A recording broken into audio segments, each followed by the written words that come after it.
오늘 하나님이 저와 여러분을 위해서 주시는 말씀은 에베소서 4장 1절에서 6절까지입니다. 그러므로 주 안에서 갇힌 내가 너희를 권하노니 너희 부르심을 받은 일에 합당하게 행하여 모든 겸손과 온유로 하고 오래 참음으로 사랑 가운데서 서로 용납하고 평안에 매는 줄로 성령이 하나 되게 하신 것을 힘써 지키라. 몸이 하나요 성령도 한 분이시니 이와 같이 너희가 부르심의 한 소망 안에서 부르심을 받았느니라. 주도 한 분이시요 믿음도 하나요 침례도 하나요 하나님도 한 분이시니 곧 만유의 아버지시라. 만유에 계시고 만유를 통일하시고 만유 가운데 계시도다. 아멘. 오늘 저는 교회의 하나됨을 힘써 지키라. 따라합시다. 하나됨을 힘써 지키라. 이 말씀으로 함께 은혜를 나누고자 합니다. 여러분, 오늘 사도 바울은 에베소서 앞부분에서 우리를 하늘의 영역으로 끌어올렸어요. 그 얘기는 뭐냐면 이 에베소서 1장을 보면은 엄청난 내용을 하고 있죠. 1장에 보면 찬송하리로다. 하나님과 우리 주 예수 그리스도의 하나님께서 그리스도 안에서 하늘에 속한 모든 신령한 복을 우리에게 주시되 곧 창세전에 그리스도 안에서 우리를 택하사 우리로 사랑 안에서 그 앞에 거룩하고 흠이 없게 하셨다 말씀합니다. 2장으로 넘어가면 그는 허물과 죄로 죽었던 너희를 살리셨도다 이렇게 말씀하고 있습니다. 3장에 가면은 놀랍게 이방인과 유대인의 그 사이를 허물어 버려서 하나가 되게 하셔서 이방인도 천국 백성의 한 식구가 되는 이런 엄청난 놀라운 은혜를 부어 주셨다 그렇게 말씀하고 있습니다. 이렇게 하면서 이제 4장으로 넘어옵니다. 4장으로 넘어와서 시작할 때 그러므로 라고 하는 접속사 conjunction을 씁니다. therefore 라고 하는 것이죠. 그러니까 1장과 2장과 3장을 사도 바울이 잘 설명을 했는데 그건 뭐냐면 너희의 의가 아니야. 너희의 능력도 아니고 너희의 열심이 아니라 100% 예수 그리스도를 통하여 하나님이 그 구속의 은혜로 인하여 예수님이 보혈을 흘림으로 인하여 우리가 죄사함 받고 구원을 얻게 해주신 거야 라고 사도 바울은 선언하고 있습니다. 할렐루야. 따라합시다. 구원은 우리가 아니고 주님이 해주셨다.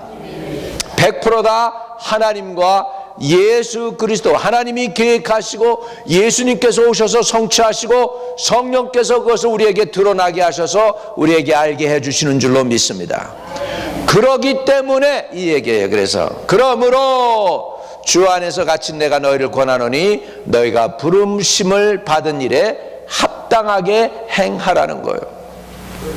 내가 합당하게 행할 수 있는 조건과 능력과 여건이 어디서 나오냐면 나에게 있는 게 아니고 하나님이 다 해주셨기 때문에. 아멘. 그러기 때문에 우리는 어떻게 행해야 되느냐? 이제 우리를 부르신 부름에 합당한 삶을 살라고 하시는 것입니다.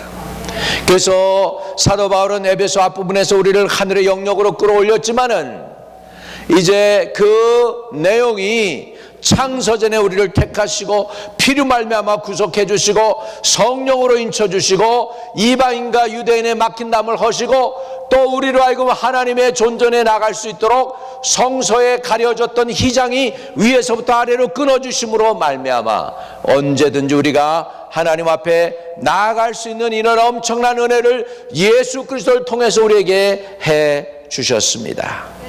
그렇기 때문에 사도는 우리를 다시 우리가 살아있는 현장에 우리 상황 속으로 이제 내려오게 합니다. 그러면서 그러므로 그렇기 때문에 너희가 부르심을 받은 일에 합당하게 행해라라는 것이에요.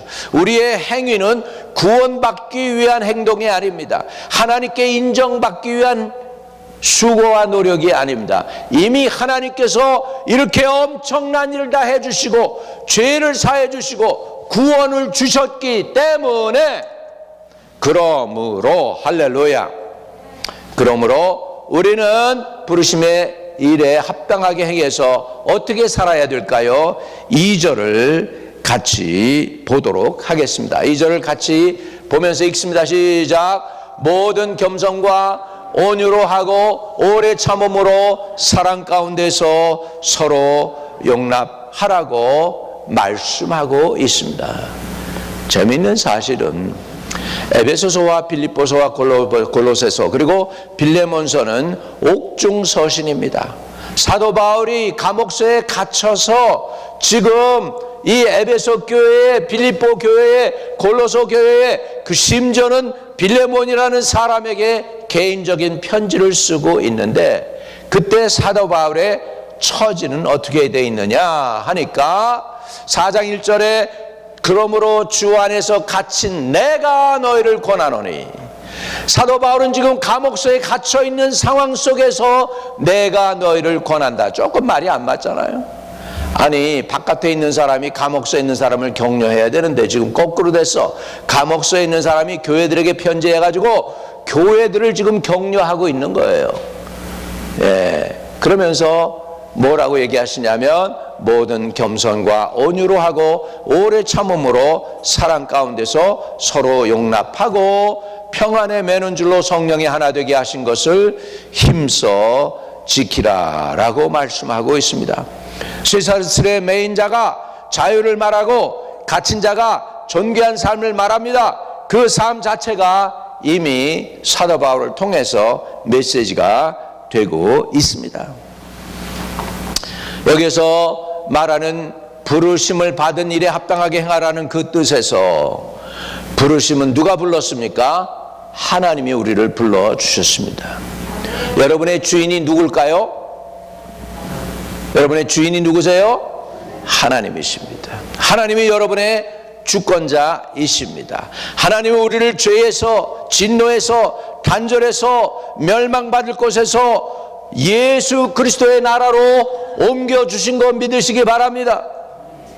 그렇게 하나님이 다 해주셨는데, 그러면 우리는 그것을 다 받은 우리는 어떻게 살아가야 되느냐가 오늘 사도 바울이 우리에게 지금 격려하면서 조심스럽게, 그러나 조심스럽게 에베소 교회를 세워야 되는 그 사도 바울의 열심을 통하여, 거룩한 부담감을 통하여 에베소 교인들에게 격려하고 있습니다. 여러분, 교회가 하나가 돼가지고 하나님을 섬기는 것이 쉬울 것 같지만 대단히 어렵습니다. 군대는요, 군대라고 하는 권세가 있어요. 나라를 지킨다는 권세 아래서 충성, 그래가지고 계급이 쫙 있기 때문에 계급에서 반항을 하면은 사형감이 되는 거예요.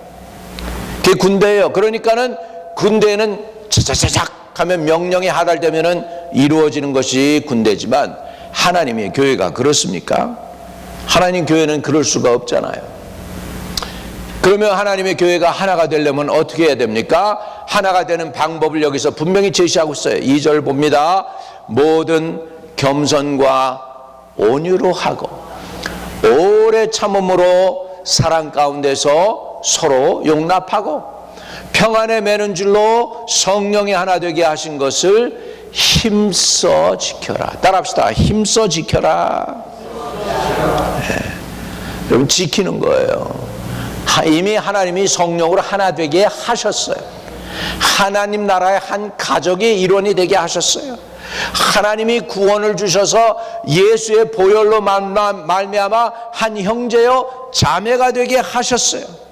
그러면 우리는 교회에서 우리는 어떻게 살아가야 되느냐?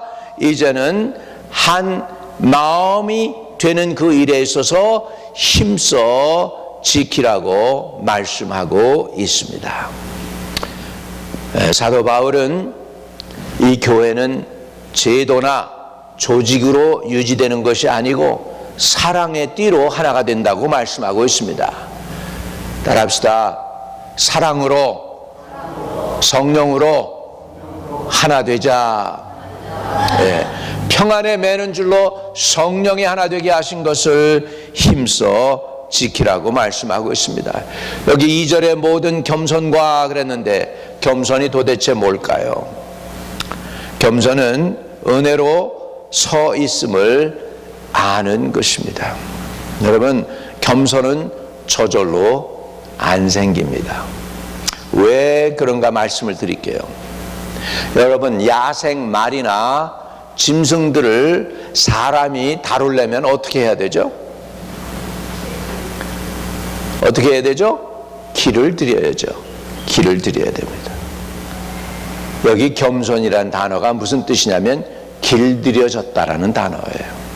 길들여지려면 제일 먼저 나귀들은요, 말들은 뭘 하느냐? 입에 뭘 물릴까요? 재갈을 물립니다. 나귀들은. 소는 어떻게 할까요? 코에다가 고삐를 깹니다. 이렇게 해가지고서 그 짐승이 사람보다 크지만은 사람의 말을 듣도록 하는 게, 소에는 고삐를 깨고 말에는 재갈을 물리는 것처럼 우리 사람들이 하나님 앞에서 온유해지려면 통과하는 과정이 있어요. 그 온유해지는 그 과정을 통과했을 때 그것을 뭐라고 얘기하냐면 온유해졌다, 길들여졌다는 거예요. 근데 우리 주님께서 뭐라고 말씀하시냐면 나는 온유하고 겸손하니 내게 와서 배워라. 그 얘기는 뭐냐?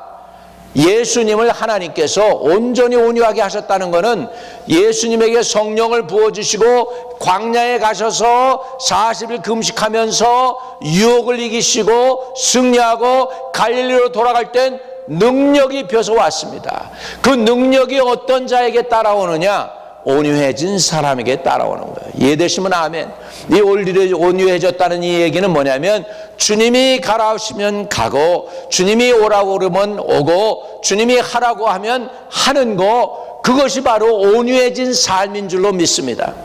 주님이 와라 그러는데 바쁩니다. 해라 그러는데 못하겠습니다. 또는 안 하겠습니다. 이렇게 나오면 길들여진 걸까요? 안 들여질 건가요?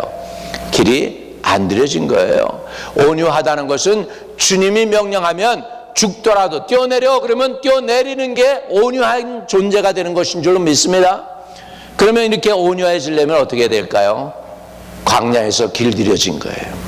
광야에서 길들여진 거예요. 광야에서 하나님이 우리를 갖다가 왜 광야로 내보내셨을까? 우리 신명기 8장 3절에 보면 이렇게 나오고 있어요.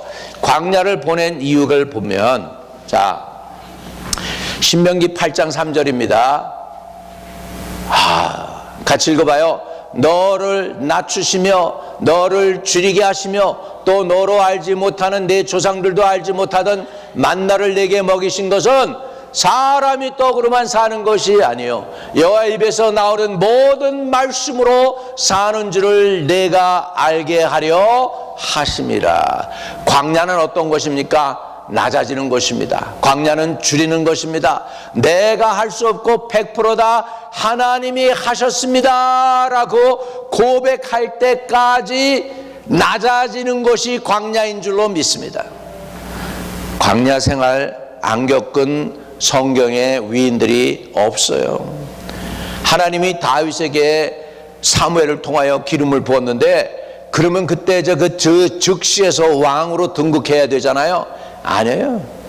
그때서부터 사울의 창이 그냥 다윗을 노려가지고 다윗이 그냥 죽기 아니면 살기로 도망 다녀야 되고, 결국은 하나님이 다윗을 어디로 이끌었느냐?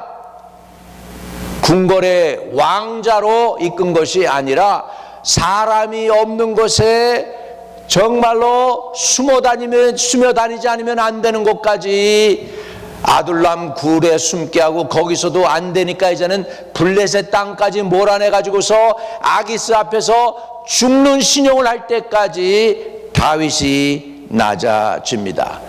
그러므로 겸손하고 온유한 왕이 된 줄로 믿습니다. 사울은 그런 훈련을 못 받았어요. 그러다 보니까 사울은 기름 부음 받아서도 실패합니다. 여러분, 우리가 광야를 통과하는 데는 이유가 있어요. 하나님이 우리를 낮추셔서 마침내는 복을 받게 하기 위함인 줄로 믿습니다. 오늘 온유하다는 의미는 하나님 앞에 길들여졌는데, 여러분 스스로 생각해 보세요. 내가 지금 하나님 앞에 길들여졌는가? 하나님이 일어나서 기도하라고 그러는데, 주님 너무 추워요. 이불 차고 일어나기가 싫어요. 어깨가 시려요. 그러진 않았습니까? 주님이 이거 해라 그러는데, 아유, 그 사람 내가 도와주면은 내 주머니가 그만큼 빌 텐데 그거 어떻게 해요? 우리가 하나님이 누구 음식 갖다 줘라 그러면 급하고 힘든데 뭘 또 거기까지 음식까지 만들어서 갑니까? 그 사람 내가 아니라도 돕는 사람 많을 텐데 이러지는 않았습니까? 여러분, 우리가 마음의 문을 열고 우리 귀를 잠깐 기울여 보면은 하나님이 말씀 안 하실까요? 하나님 분명히 말씀하십니다. 믿으시면 아멘. 하나님 말씀하세요. 언제 그게 더 구체적이고 분명하게 말씀하시는 줄 아세요? 헌금 낼 때. 주머니에서 100불 나오면 아이고 주여 이거 너무 많습니다. 우리 그럴 때 있지 않나요? 20불짜리 나오면 그거 좀 맞습니다. 이 정도는 괜찮은데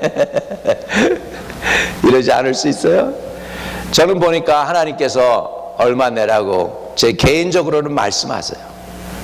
처음에는 그거 너무 큽니다. 뭐 이렇게 했을 수 있었어요. 근데 요즘은 나도 훈련이 되니까 1000불 그러면 그냥 할렐루야 할렐루야. 이제 드려보니까 이제는 괜찮아. 그 정도도 괜찮아. 아멘. 순종이 레벨이 좀 더 올라가는 거죠. 여러분, 겸손하다는 건 순종한다는 거예요. 길들여졌다는 거. 누구에게 순종해? 하나님께 순종하는 것입니다. 오늘 저와 여러분이 온전히 겸손해지시기를 주의 이름으로 축복합니다. 그 다음에 모든 겸손과 온유로 하고 그랬어요. 온유. 이거는요 무슨 의미가 있느냐면 다른 사람들에게 offensive, 상처 안 주기로 결단하는 것입니다. 모든 겸손은 길들여지는 거다. 하나님 앞에 길들여지는 거라고 그랬어요. 그럼 하나님이 하라 그러면 다 하는 것입니다. 야, 너 다투지 말고 네가 그냥 속은 것 같고 네가 손해보는 걸로 그냥 넘어가. 그러면 하나님이 그렇게 말씀하시면 알겠습니다. 내가 손해볼게요. 그냥 넘어가겠습니다. 이게 온유한 거예요. 이해되시면 아멘. 그 다음에 온유는 뭐냐 그러면 온유는 다른 사람들에게 상처 안 주기로 결단하는 거예요. 여러분, 의외로 내가요 다른 사람들에게 상처 주면서도 이그노할 때가 있어요. 의도적으로도 줄 수 있지만 의도적이지 않을 때도 상처 줄 수가 있어요. 왜? 상처받는 사람들은 자기가 받는 거니까. 상처받는 사람은 자기가 받는 거예요. 내가 이랬던 저랬던 안 받으려면 상처 안 받을 수 있어요. 처음에 목회를 하면서 약간 좀 제가 사람에 대해서 미련해가지고 잘 몰랐어요. 그래서 누가 한마디를 하면은 목회자들하고 만나서도 한마디를 한다거나 뭐 그러면은 그게 잘 모르니까 그 사람이 말 뒤에는 뼈가 있는 말이었고 꼬챙이가 있는 말이었는데 그때는 내가 못 알아들어요. 왜 못 알아듣게 하나님이 하셨느냐? 지금 생각해 보니까 그게 은혜야. 그거를 말을 알았으면 내 얼굴이 가만히 있었을까? 부르락 누르락 막 해줬겠죠. 기분 나쁜 거 표현했겠죠. 그러니까 그때는 하나님께서 못 알아듣게 하셔. 근데 집에 와서 가만히 생각이 나는 거야. 가만히 생각해 보니까 이 사람이 이런 의도로 말을 한 거네. 근데 이미 그때는 지나갔어. 할렐루야. 얼마나 다행입니까? 다행히로 그 사람이 말하는 의도, 인텐션, 뼈 있는 말, 꼬챙이 말 못 알아듣는 게 얼마나 다행인지 몰라. 할렐루야. 하나님이 가끔 가다가 여러분을 이렇게 미련하게 또는 멍청하게 만드실 수도 있어요. 그러면서 나로 하여금 온유함을 배우게 할 수 있습니다. 한번 따라합시다. 가슴에 손을 대고 주여 다른 사람에게 상처 안 주기를 결단합니다. 네. 할렐루야. 이 교회 생활에 이게 꼭 필요합니다. 세심한 말 한마디에 사람이 인간이 영물이 돼가지고요 말 한마디 던졌는데 기분이 팍 상할 수 있어요. 그 한마디 때문에 하루 종일 기분이 좋아야 되고 하는 사람이 기분이 망칠 때가 있어요. 그렇게 안 하기 위해서는 우리가 다른 사람들을 offend를 안 해야 되고 나도 offend를 받지 않아야 돼요. 그 다음에 오래 참는 것입니다. 이거는 다른 사람이 내게 한 번 콕 찔러보고 두 번 콕 찔러보고 세 번 콕 찔러봐도요 그 사람에 대해서 그 사람이 저 사람 난 상대할 사람이 아니야 이렇게 생각하는 게 아니라 그 오래 참는다는 건 그 사람을 포기하지 않기로 결단하는 거예요. 오래 참는다는 것은 포기하지 않기로 결단하는 것. 따라합시다. 오래 참는다는 것은 포기하지 않기를 결단하는 것이다. 여러분 아내가 남편을 포기했으면 어떻게 돼요? 그 릴레이션십이 끝난 거죠. 남편이 아내에 대해서 포기를 했으면 어떻게 돼요? 관계가 끝난 것입니다. 그런데 오래 참는다는 건 뭐예요? 포기하지 않는 것입니다. 저와 여러분에게 포기하지 않는 은혜를 주시기를 주의 이름으로 축복합니다. 그리고 결국은 사랑 가운데서 서로 용납하라고 얘기하고 있어요. 뭐 하는 것 가운데에서? 사랑 가운데에서. 사랑은 존중을 포함하고 있어요. 사랑이란 단어에는 그 한 생명에 대한 리스펙트가 있어요.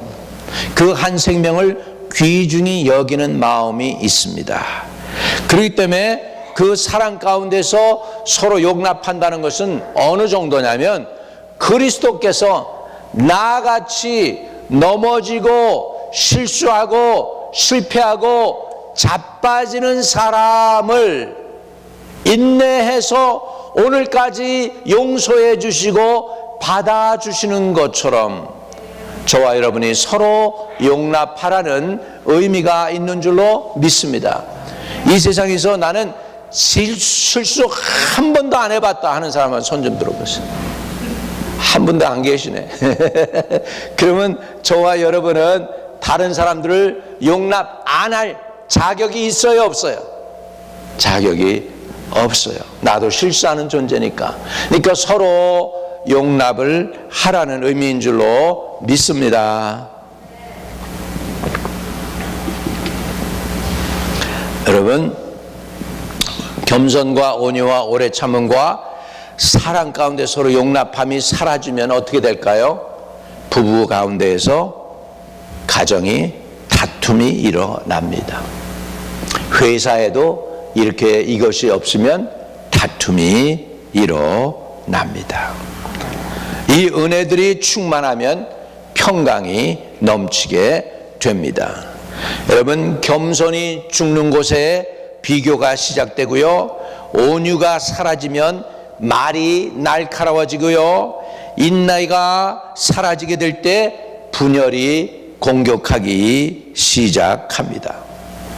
그러나 오늘 모든 겸손과 온유와 오래 참음으로 사랑 가운데 서로 용납하게 될 때 하나님의 교회는 세워지게 될 줄로 믿습니다. 그렇기 때문에 평안에 매는 줄로 성령의 하나 되게 하신 것을 힘써 지키라는 의미는, 여러분, 우리가 그 평안을 만들라 이렇게 하신 게 아니라 이미 성령을 통하여 하나님께서 예수 그리스도로 다 이루어 놓았으니까 이제는 그 안에서 지키라는 거예요. 하나님이 해놓으신 것을 빼앗기지 말고 원수 마귀에게 주지 말고 그것을 굳건히 지키라고 성경은 우리에게 말씀하고 있는 줄로 믿습니다. 성령은 이미 우리로 하여금 하나가 되게 하셨습니다. 하나님의 교회를 하나 되게 하셨습니다. 예수의 보혈로 하나가 되게 하시고 한 성령으로 하나 되게 하시고 한 하나님으로 하나 되게 하신 줄로 믿습니다.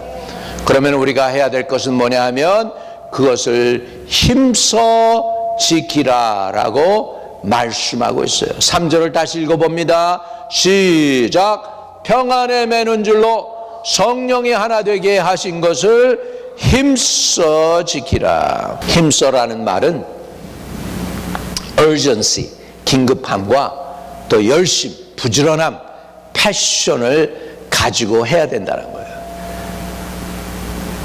힘써 안 지키면 지켜지지 않을 수 있다는 거예요. 그러니까 교회가 하나됨을 힘써 지키라는 것입니다. 그러기 위해서는 성도들은 교회가 하나 되는 것을 막는 일에 대해서 가차없이 이것은 하나됨의 반대가 되는구나 라고 알고 정신을 차려야 될 줄로 믿습니다. 왜? 하나 될 때 복이 옵니다. 여러분, 가정이 분리되면 어떻게 하겠어요? 사람이 마음이 합하지 아니하면 어찌 한 길을 갈 수 있겠느냐라고 아모스 선지자는 얘기합니다. 우리가 마음이 한 마음 돼야지 한 몸을 이루게 되는 줄로 믿습니다. 하나됨은 값진 것이기에 절대로 보호되어야 합니다. 평안은 몸을 하나로 묶는 띠입니다. 그리고 평안은 언제나 대가를 요구합니다. 옛날 우리 대한민국 아닌 옛날 조선 왕이 우리 민족은 평화를 사랑하여 다른 나라를 침범해 본 적이 없어 이렇게 얘기를 했어요. 근데 진짜 평화의 의미를 잘 아는 나라는 역사가 짧은 미국인 것 같아요. 미국의 그 애국가라고 그래야 되나? 그걸 보세요. 미국 애국가를 보면은 포탄이 터지고 그냥 적군이 공격을 하고 비행기가 날아가고 그러는 상황에도 저 스타 스팽글 배너는 아직도 그대로 서 있다는 거야. 전쟁의 포화 속에서도 살아남았다는 거예요. 여러분, 평화라고 하는 것은 이렇게 지키기가 쉬운 게 아니에요. 평화를 가지려면 힘이 있어야 되고 능력이 있어야 되는 줄 믿습니다. 아멘. 그래서요, 미국은 그러기 때문에 이 나라가 어려워질만 하면 미리 그냥 공격해 버리잖아. 조금 적이 커질라만 하면 그냥 두드려 패고 막 이래가지고 자기네 나라를 평화를 유지하는 거예요.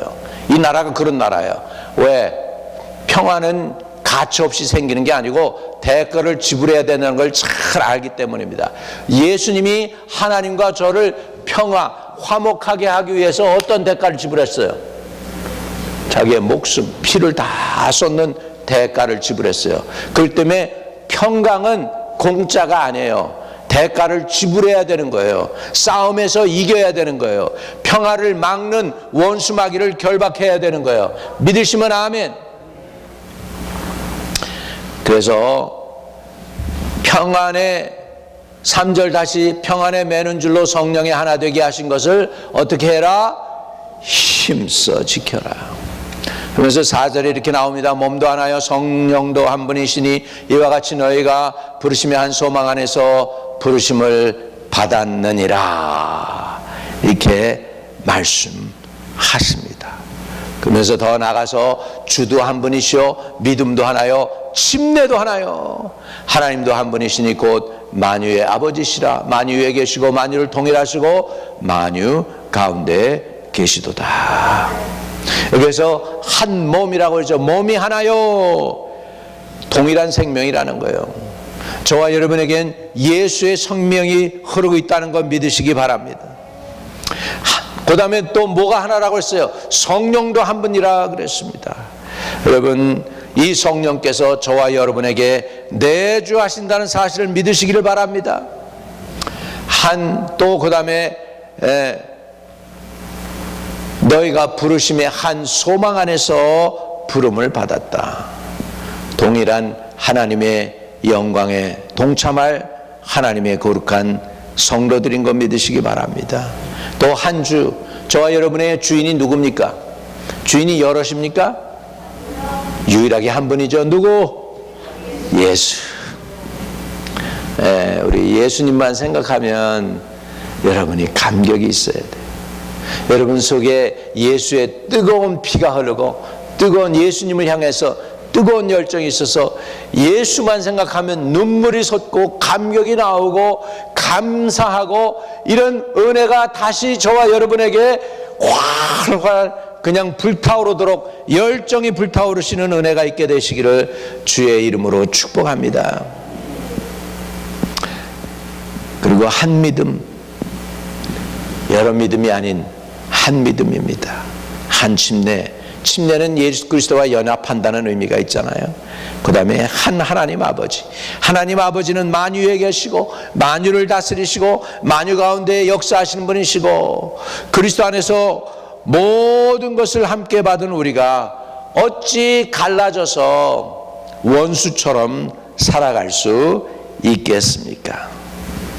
우리 성도는 성령의 하나 되게 하신 것을 힘써 지키는 은혜가 있게 되시기를 주의 이름으로 축복합니다.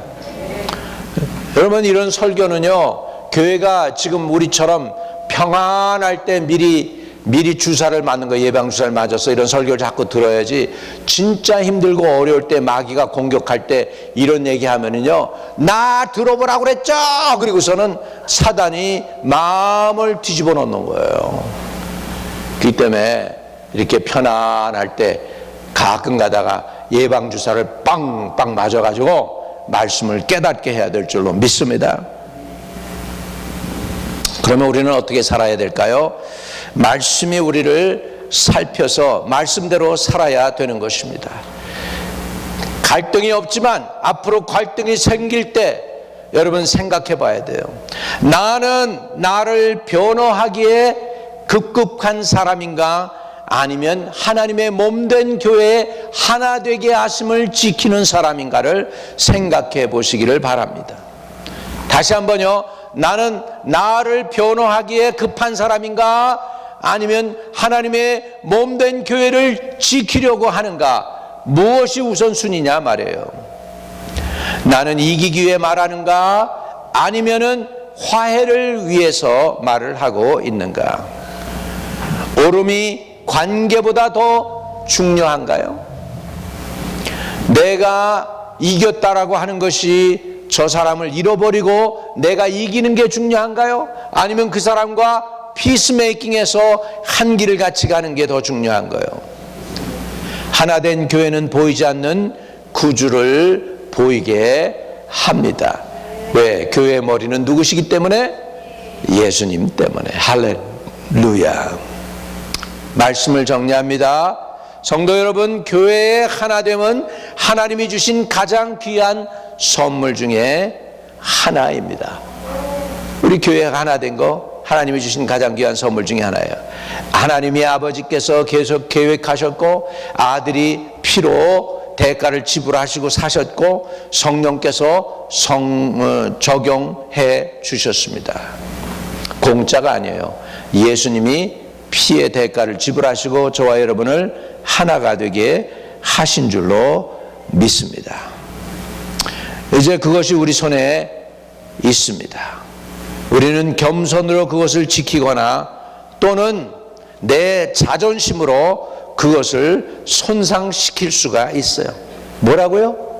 인간의 알량한 자존심 때문에 하나님의 교회가 하나가 되는 것을 장애할 수가 있어요.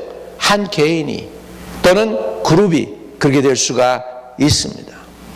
여러분, 오늘 분열된 이 세상에서 우리가 하나가 되는 교회가 될 때에 어두운 빛을 밝히는 광명한 빛을 비추는 빛 같은 교회가 되고 소금 같은 교회가 될 줄로 믿습니다. 여러분, 예수님께서 피 흘려 이루신 것을 우리가 가벼이 여기지 않는 저와 여러분이 되시기를 바랍니다. 따라합시다. 성령의 하나 되게 하신 것을 힘써 지키자. 성령이 하나 되게 하신 것을 힘써 지키시기를 주의 이름으로 축복합니다. 가슴에 손을 대겠습니다.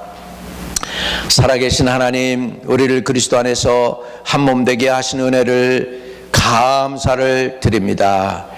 우리가 정과 욕심을 십자가에 못 박고 거친 말을 잠재우며 하나님 안에서 성령이 하나 되게 하신 것을 힘써 지키는 성도들이 되게 하소서.